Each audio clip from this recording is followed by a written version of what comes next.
Saya sudah menganalisis jaringan medianya, itu tidak ada hubungannya. Enggak, Bapak jadi juga saya mengatakan ini kan itu. proses belum. Anda telah menyimpulkan seolah Anda melangkahi hakim. Ini kita sedang berdiskusi.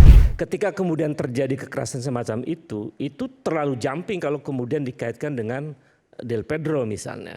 Karena itu dikaitkan dengan Del Pedro. Saya sekarang bilang kita sedang membahas itu lalu Anda daripada kerusuhan tersebut menyebabkan hancurnya fasilitas umum. Tinggal siapa pelakunya? 959 orang sudah ditetapkan jadi tersangka. Iya, saya tahu. Itu nanti dibuktikan. Lalu kemudian mengapa gitu kemudian dikaitkan dengan Del Pedro dan kawan-kawan, itu nggak masuk akal. Kan tadi dikatakan bahwa hubungan kausalitas itu mana yang paling mendekati.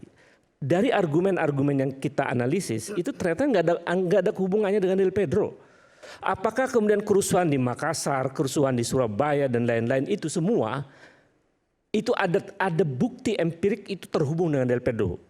Saya sudah menganalisis jaringan medianya, itu tidak ada hubungannya. Enggak, Bapak jadi saya mengatakan ini kan proses belum. Anda telah menyimpulkan seolah Anda melangkahi hakim. Ini kita sedang berdiskusi karena belum ada keputusan kan. Kita sedang berdiskusi.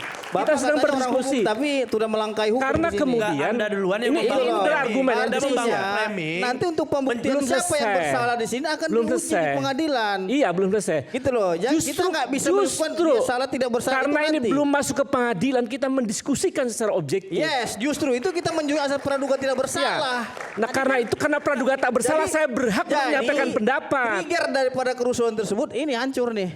Ya itu tahu, ini terjadi juga di tahun-tahun sebelumnya. Tahun 98 terjadi seperti ini. Tahun 74 pernah juga terjadi begini. Tahun 96 terjadi. Jadi sebetulnya kita mesti melihat lebih dalam. Ketelitian kita menganalisis situasi itu akan membuat kesimpulan yang lebih objektif. Karena kemudian tiba-tiba dituduhkan terhadap Del Pedro dan kawan-kawan, menurut saya itu tidak objektif. Misalnya ada bukti permulaan enggak untuk menunjukkan bahwa itu Del Pedro misalnya. Karena bukti permulaannya kan screenshot dari media sosial. Pasal yang disangkakan kepada para tersangka ini beda-beda. Karena ada 3. Ada yang perusak.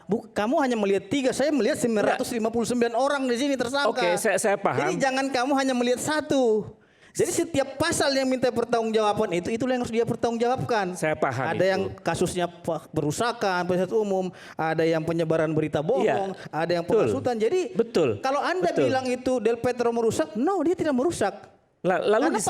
Karena pasal yang dituduhkan kepada dia itu pasal 160, penghasutan itu. Penghasutan yang kemudian menimbulkan masalah kan? Yes, masalah salah atau tidak itu nanti di pengadilan.